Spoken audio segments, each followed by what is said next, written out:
David, I got to tell you a story, and it's a sad story because it starts off with one of my clients on a normal day, bright and sunny, on their way to work. My client has his seatbelt on, he's early, he's got his morning coffee, he's stopped at the light, waiting to make a turn, and what happens next is unthinkable.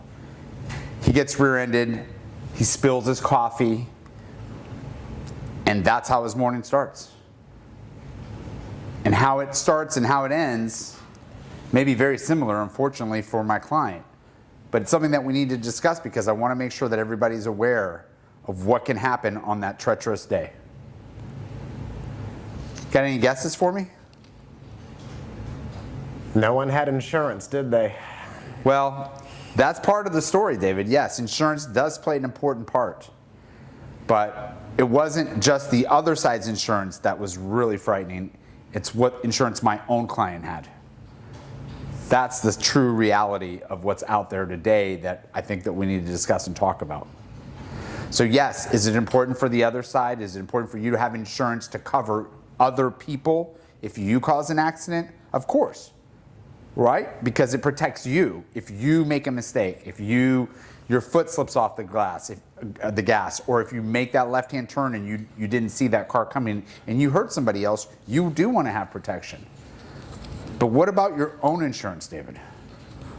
What do you know about your own insurance?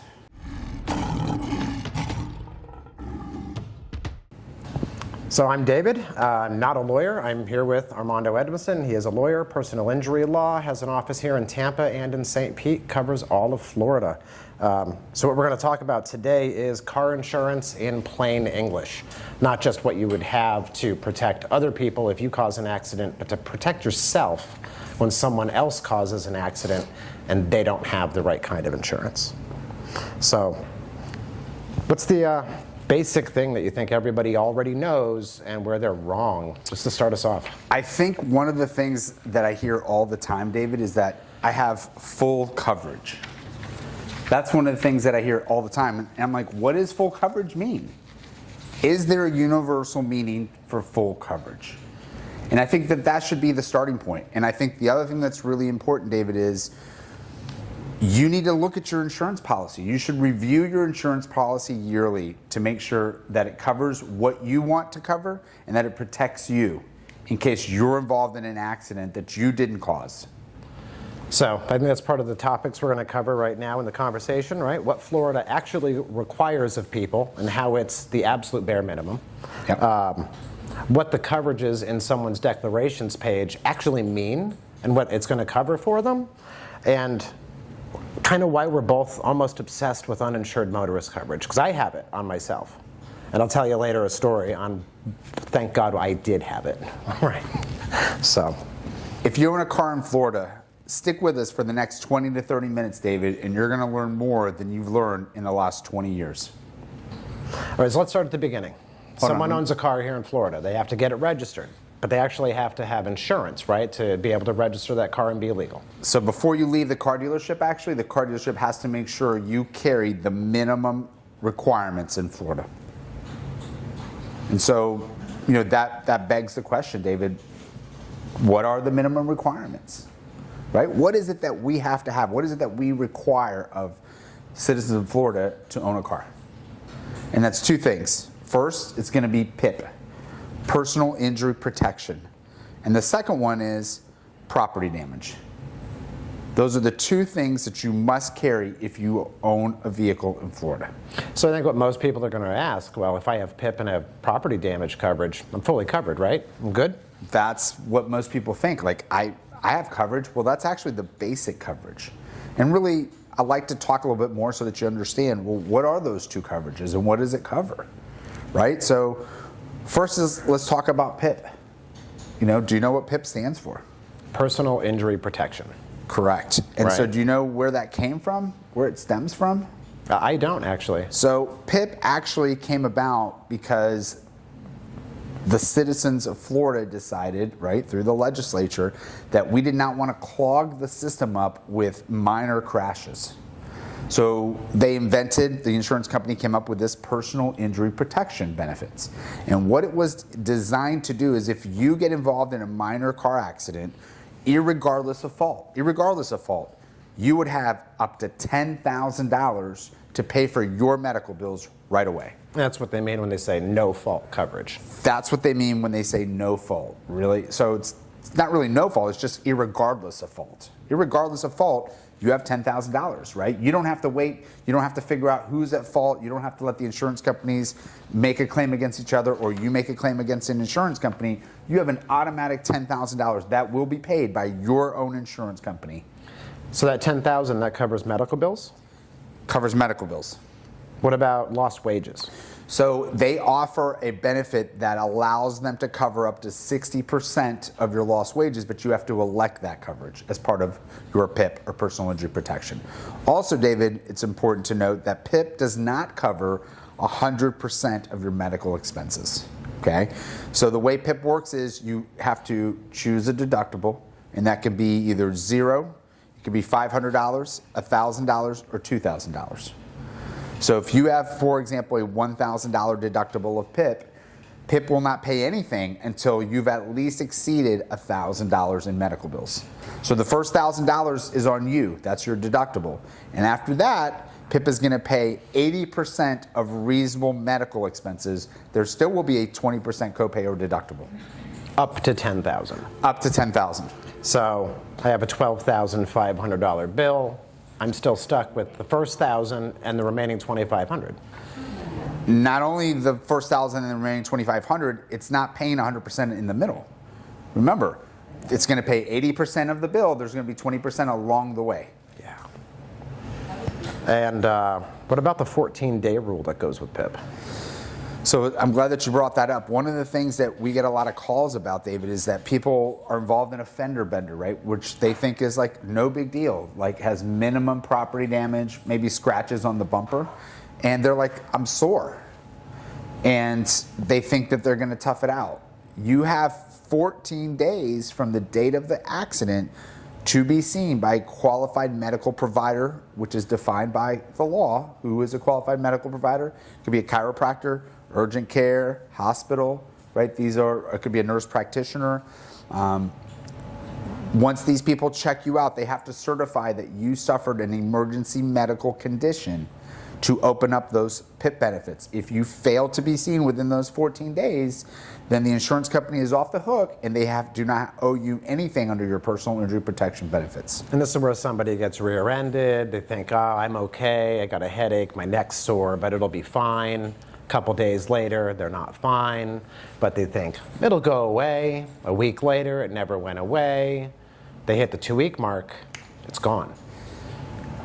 That's it. Or you have the other scenario, right, where people are in pain or discomfort. They like to use that word, discomfort, and they're busy, right? They can't miss work. They don't have childcare.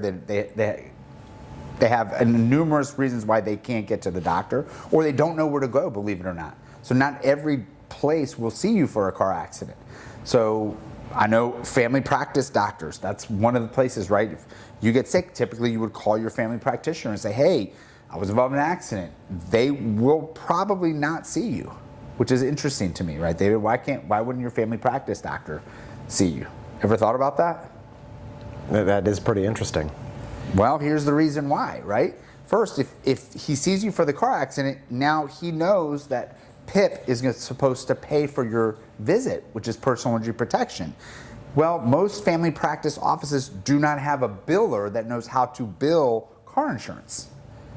So if I was a family practice doctor and I wanted to see car accident victims, I would probably have to have 2 billers.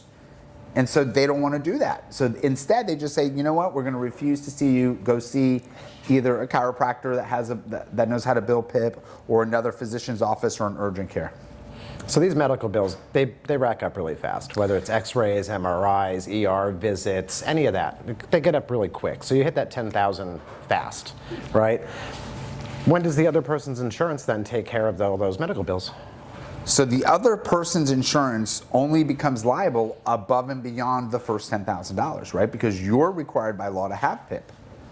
So they're not responsible for any of your first $10,000 medical bills except your deductibles, right? If you have a deductible, and your co-payments, which would be the 20% that you owe. So in your example, right, the $12,500, let's say, they'd be responsible for the first $1,000 or $500 or $2,000 for the deductible, and then they would be responsible after the $10,000, so the $2,500. Okay, so if the only things that are actually required in Florida is personal injury protection to cover myself and property damage to cover, I back into your car, I hit your car, I have to have property damage to cover damage I caused to your car. What about the damage I caused to you? Well, the damage you caused to me would be covered under what's called bodily injury if you elect to have bodily injury. If you don't have it, you just have the state minimums, which is PIP, personal injury protection, and property damage, then you personally would be responsible for my damages to my person. So people are not required in Florida to carry insurance to protect people, only people's things? It's kind of weird. Doesn't make any sense, Kind of weird to me. It doesn't make any sense. So you can legally drive in Florida and have zero protection if you hurt somebody else. So you could permanently change somebody's life and not have coverage for it. And then you would be on the hook personally, potentially with a judgment and future wages to help compensate the person that you injured. That's a really odd way to go about it, I think. We're forcing an insurance policy on people to protect physical things more so than individuals. And that's an election that you have to pick to have. And you know, we did try to pass mandatory bodily injury coverage in Florida this past year, and it passed the House and it passed the Senate, but the governor vetoed it. And we were trying to pass $25,000 to be the minimum mandatory coverage that everybody would have to have. So if you don't like it, write your congressman, your congresswoman, your Senate. Let them know, like, you know what, this is not right. People's lives are impacted every day, and to allow somebody to drive a dangerous instrumentality, a car, and have no coverage to compensate somebody else, it's just not fair. Okay, so we'll break it down. PIP is to cover medical billing for yourself, no matter who was at fault in the accident, up to $10,000, 80%. And then we have property damage, in case we damage somebody else's vehicle or property in general, like their fence, their house, whatever it happens to be. Beyond that, like, where's the safety net for insurance actually come in for people if they're going to be shopping for a new policy? Well, David, then you have to look, if you're going to get coverage to protect other people, that would be bodily injury, right? You need bodily injury coverage to keep everybody else safe on the road in case, and to protect your assets in case you injure somebody. Bodily injury is what covers those people. And the last coverage that's very important is underinsured or uninsured, or AKA UM, right? UM covers you in case you're minding your own business and an underinsured or uninsured motorist causes an accident and hurts you. Now your own insurance company steps into the shoes of the defendant, okay, and will be required to pay you and compensate you for your injuries. Now, I actually had that happen to me. That's 3 years ago, right down by Curtis Sixon Park, downtown. I was out by, where the fountains are, by the Children's Museum. Yes. It's right there. Somebody rear-ended me at a red light, backed up, and took off. So, what do? Car's damaged. I had a herniated disc and a bulging disc, so I went through some treatment. But yeah, underinsured, the UM coverage is what I had to dip into for that, because it went beyond the cost of the PIP coverage. right. Well, So, I mean, PIP is $10,000, and people are like, wow, that's a lot of money. Well, let's think about it. An ambulance ride, typical ambulance ride's $1,100. Go to the urgent care, they do a couple of CT scans, right? And you get checked out by the emergency room physicians. You're there for a few hours. That's typically $6,000 to $8,000. You have, typically after that, you go see a chiropractor, right? Chiropractor visits typically can be $500, $250 to $500 per visit. You need an MRI. One MRI is $2,200, David. Mm-hmm. So $10,000 could be gone in a matter of 10 days. It could be in the first day. It could be in the first day. If the hospital goes crazy and they take a lot of x-rays and they do a lot of imaging, your whole $10,000 is gone. So when people are actually looking at their insurance policies or they're shopping, price isn't really the thing they should be worried about, is it? Well, I would love to say that price isn't what they look at, David. Price is important, but what they need to understand are the coverages, right? How can they protect themselves the most for the best price? And that is what is critical. So a statistic for Florida. Florida has what we consider in the insurance reporting the most uninsured drivers on the road, up to 24%. That's an average of they're expecting 1 in 4 people driving right now don't have an active insurance policy, even for their own PIP or their property damage, let alone anything else. Wow. I mean, I can just tell you from our statistics, we lose approximately 30 to 40% of our cases monthly, David, to no coverage. No coverage or state minimums, which means no bodily injury. So my clients left holding the bag, right, for the medical bills, for their pain and suffering, and their future care because the other side did not have bodily injury and my client did not have uninsured motorist.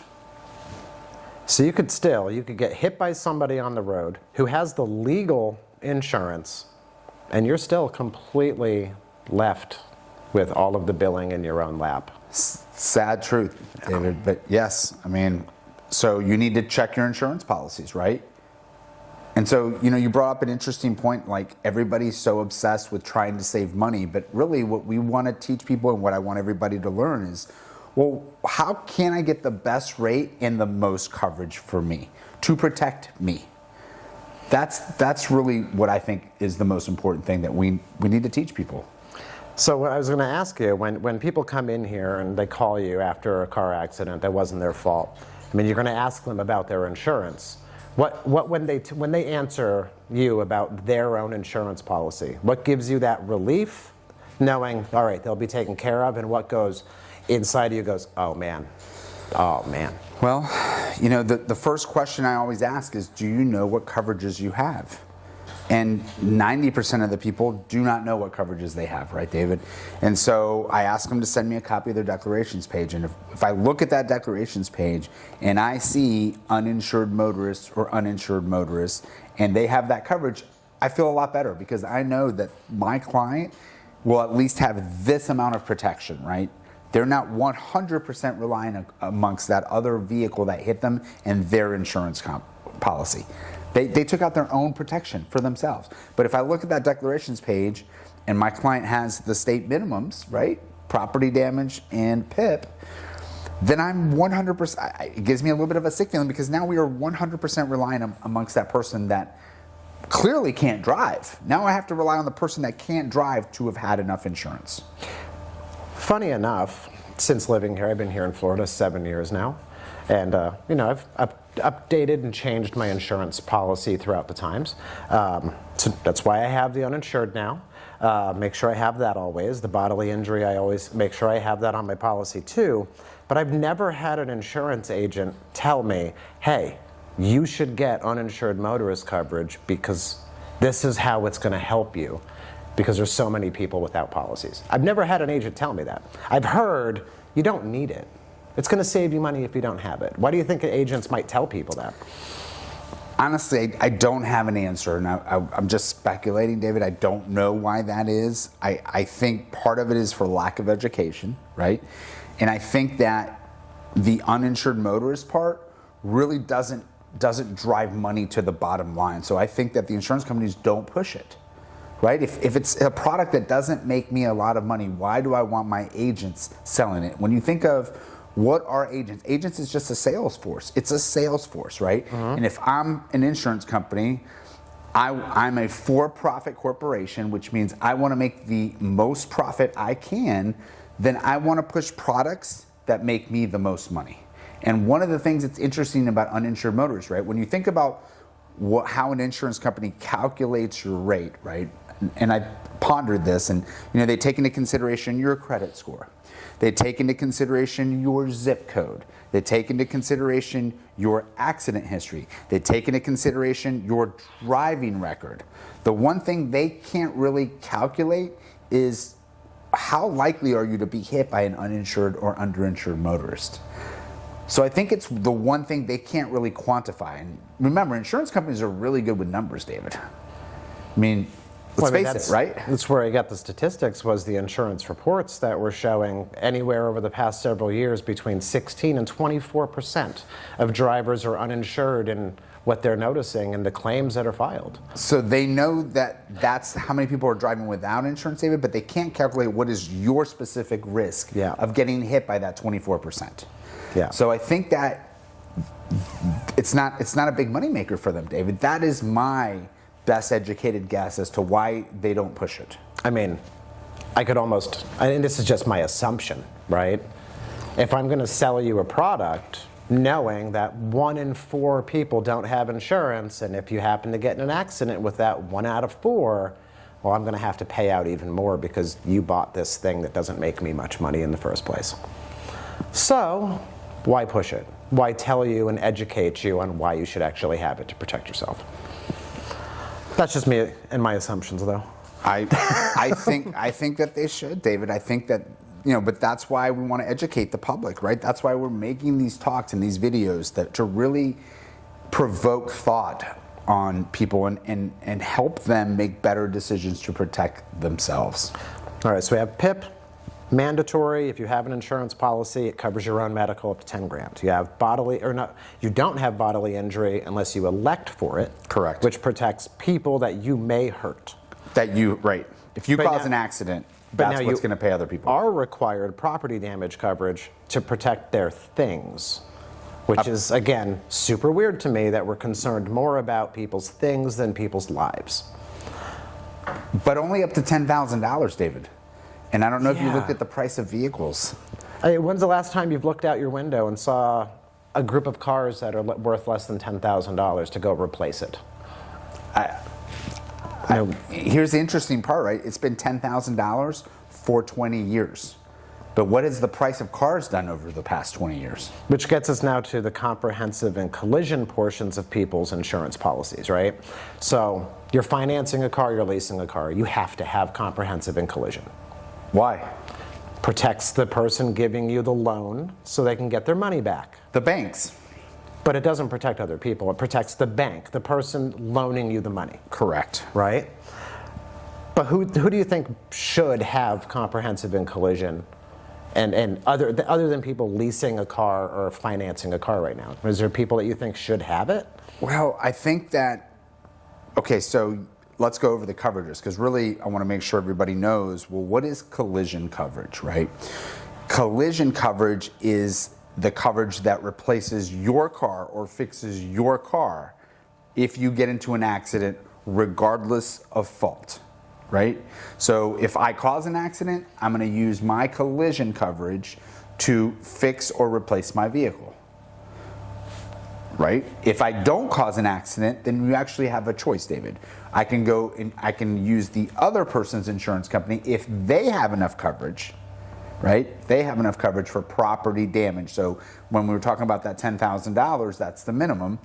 If they have $25,000, $50,000, $100,000, okay? Or do they have the state minimum of 10?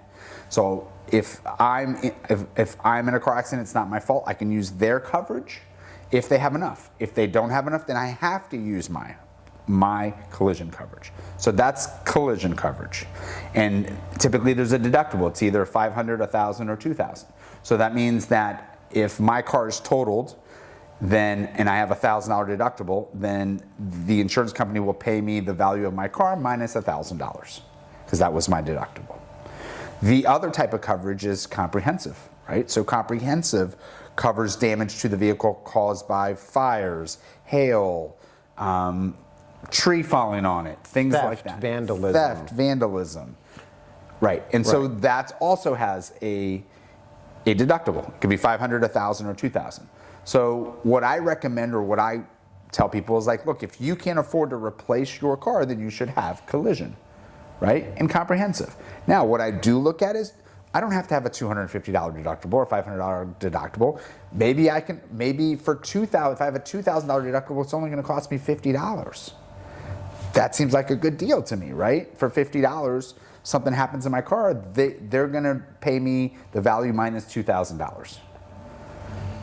So I think if you have a vehicle that's, let's say less than 5 years old, David, it's probably worth it. If you have a vehicle that's older, then maybe it's not worth it, right? I mean, if my vehicle's worth $3,000, $4,000, and collision's going to cost me $1,000 every 6 months, I'm going to pay $2,000 a year to replace a $4,000 car. I'd rather run the risk that I'll drive that car more than 2 years. You're leasing a car, you're financing it, you have to have comp collision. Don't have a choice. But that's to protect the loan money that was given to you in case it was destroyed. But that's going to cover, it doesn't matter whose fault it really was in collision. Comprehensives, all the other stuff. Tree falls on it, someone vandalizes it, it gets caught in a flood.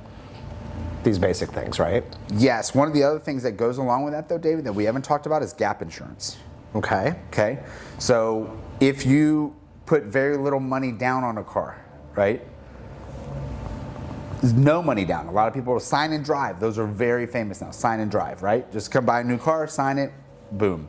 Well, you're probably going to be upside down on that car. So gap coverage is an extra coverage you can either get through your car insurance or you can get it at the time you take out the loan.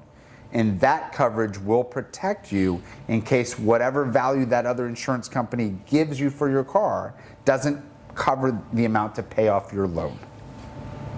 So that's also important if you put very little money down. Now, if you put 20% down on your car, you don't need gap insurance, right? Between the 20% and the payments that you pay every month, you're not going to be upside down. It's the people that put zero to no money down or very little money down on a car. Because remember, when you buy a car, you have taxes, right? You have all these things that add up that have nothing to do with the purchase price. Now, what about MedPay? That's a coverage I've heard about. Yes. So MedPay is another add-on coverage. Okay, I like to say you have your basic coverages, right, that are required. We've already talked about PIP. We talked about PD. Those are required. You have your elective but very important coverages, bodily injury, right, and uninsured motorists. And now you have an add-on, which would be MedPay. Okay. Right? So MedPay is another form of money that is used to fill the gaps, right, of your deductible for PIP, right, whether it's $500, $1,000, or $2,000, and to help pay for the 20% that PIP is not going to pay, and to also go above and beyond the $10,000. So MedPay, you can get it typically in $1,000, $2,000, $5,000, or $10,000. And that will be in addition to the PIP. Okay. And then, of course, there's always extras, right? Roadside assistance, rental car, towing coverages. These are just options that people can add on. Right. And I think these are things that people can consider depending on their own personal situation. Yes, I think these are things that you can consider, but I don't think you should give up these essential coverages for the add-on coverages, right? Yeah. So I think that everybody's situation is different, right? And I think that you should speak with somebody qualified to give you advice on what, go over your particular situation. But again, you have to have PIP, you have to have PD. But I would not recommend getting MedPay. I wouldn't recommend getting towing. I wouldn't recommend getting, what's the other service? Roadside assistance, right? If you don't have bodily injury and you don't have uninsured motorists. All right, so let's talk about the budget insurance plans that we see advertised everywhere. Drive for only $29 a month, be insured and covered. What's the reality of that? There is no plan for $29, David. I think the hook is they want to have you call them, right? They want to put you in the most basic plan for a couple reasons. One is they tell you it saves you the most amount of money, but the reality is they make money on that plan, right? Obviously, and they leave you exposed. So I'm not sure that they're really looking out for your best interest, which brings me another good point, David. One of the things that I always want to ask an insurance agent is there a fiduciary obligation to me? I'm not sure. Do you have a fiduciary obligation? Because if they do, they're supposed to put you in what's best for you. But I can't think of a time when an insurance agent for car insurance is ever like, well, let me understand your assets. Let me understand what you own. Let me understand your situation. All they want to know is, what is your budget? And I don't think that's the right question, right? The right question needs to be, what do we need to protect? Because if you're asking me, what is your budget, and that's the only thing I know about you, how can I recommend the right coverage for you? I think that's the wrong question to ask. It should be, what is important to protect? And let me explain to you what the different coverages are so that you can tell me more about your situation, and I can tell you what I think would fit your situation the best. Because if we think about it, you get that budget plan, the smallest, lowest coverage possible, the state minimum, lowest price, but you're at a red light, you get rear-ended, your car is totaled, you end up in the hospital. Yes, you have the lowest price, now you have the most regret. Because unless the other person has bodily injury coverages that are high enough to cover your bills, you're done. You're left holding the bag. You're done. So even though they caused the accident. So you know where a lot of those people end up, David? Okay, not only do they have a lot of regret, but they end up in bankruptcy, David. Because how else are you going to get rid of $100,000, $200,000 of medical bills? So the $29 plan doesn't sound good now, right? I mean, you were paying the least amount, but now you've left with debt. You have pain for the rest of your life. You're on the hook for your own future care, and you may have to file for bankruptcy. And you were just minding your business, going to work. All right, so let's talk like examples of situations over all these things that we've been talking about in coverage. We have a young driver with an old car, completely paid off. Maybe the car cost them $2,000. Yep. They have no need for comprehensive and collision. That's going to cost them a lot of money, right? That's Correct. Not something they should be concerned about. I would not recommend that. They should be more concerned, instead of paying the $50 for comp and collision, to worry about a $15 uninsured motorist policy and adding some bodily injury just in case they hurt somebody. Yes, and just to be clear, and just so everybody knows, the insurance company will not sell you uninsured motorist or uninsured motorist if you do not have bodily injury. So you have to have bodily injury. You're going to have to protect everybody else if you want to protect yourself. Now, what the other interesting part about it too, David, that we haven't really covered, is in the uninsured motorist, you can elect less coverage than what you're electing in bodily injury. Would I recommend it? No. Because I'm not going to protect you more than I protect myself, David. Yeah. Especially knowing that you're protecting yourself when someone else is the reason you're in the situation in the first place. 1 in 4 drivers. Well, let's get into another example. How about a family who has a mortgage on their house, 1 car?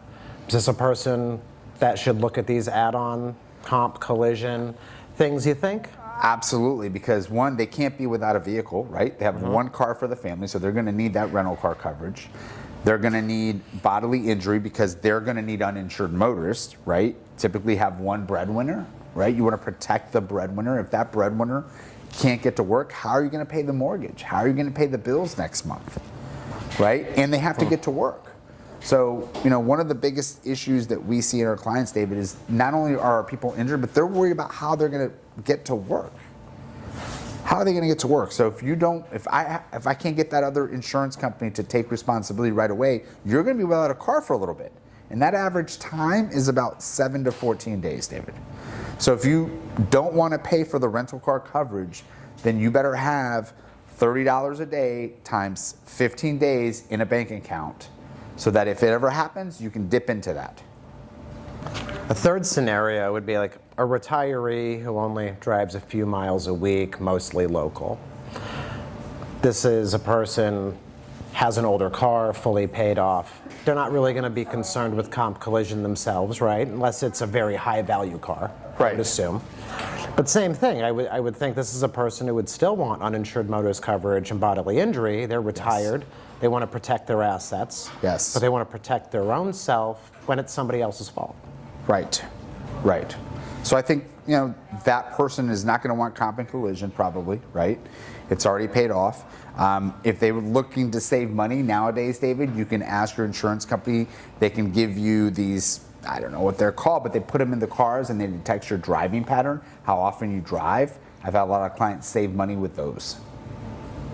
But they need bodily injury, and they're going to need uninsured motorists, and they're going to have property damage, and they're going to have PIP. The rest are add-ons, optional. All right, quick rapid fire question round, okay? Let's do it. If I have great health insurance, I don't need the uninsured motorist coverage, right? Myth.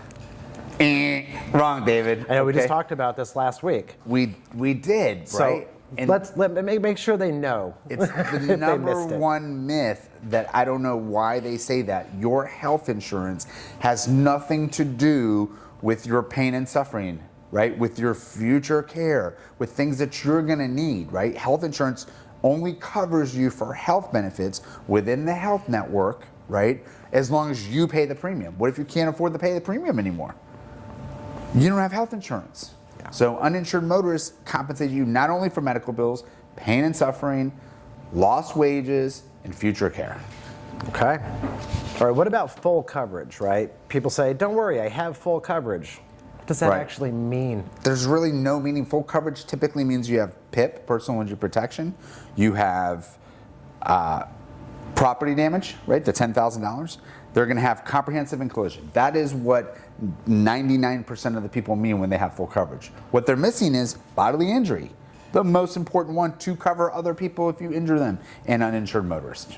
So if somebody rear ends you and they say, don't worry, I have full coverage, what they're actually saying is, don't worry, I can take care of my own medical bills, I can get my car replaced, and you can get 10 grand for that bumper at best. Right. That's really what they're saying. Yeah, what they're saying is, I have full coverage for myself, and you, I'm going to leave holding the bag. Yeah, I'm sorry about your $80,000 car. I have 10 grand to help repair that bumper. That's all I have for it. I hope you have good coverage yourself. That's full coverage. Yeah, I hope you have good coverage yourself.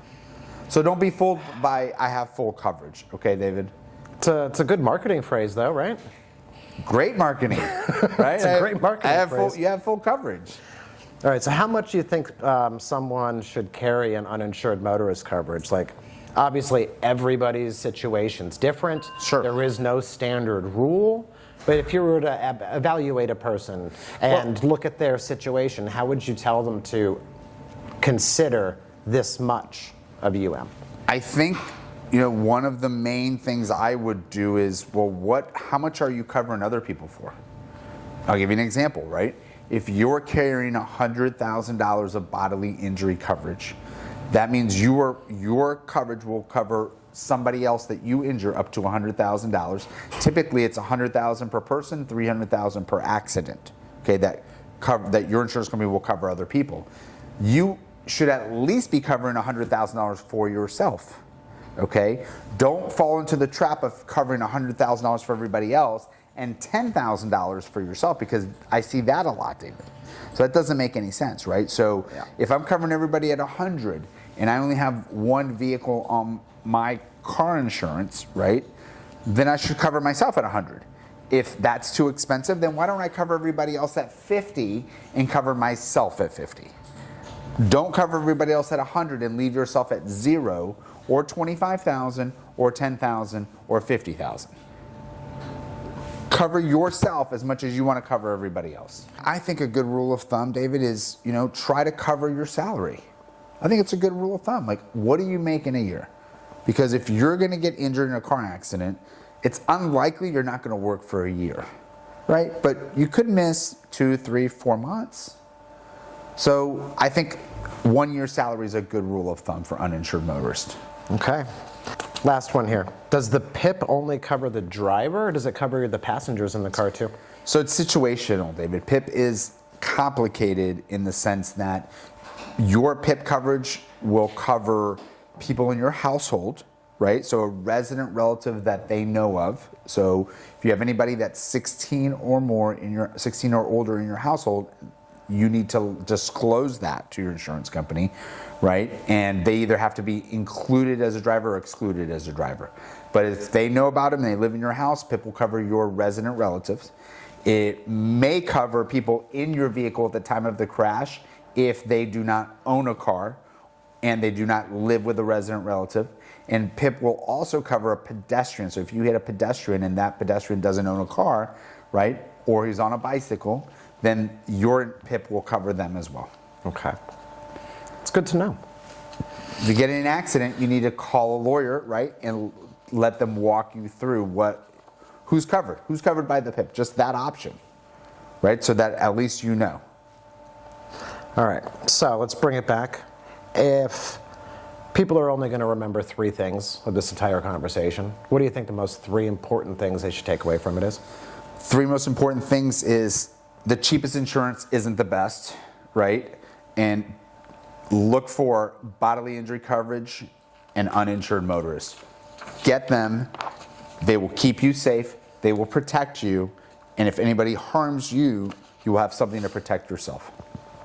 If anyone's watching right now, they've been in a crash recently, they're unsure what to do, how can they reach out to get in touch with you to get some answers? Yeah, so you can go to our website at www.armandoinjurylaw.com, or you can call us at 813-321-0000. All right. All right. Thank you, David, for having me. Thanks. Stick around for the next one.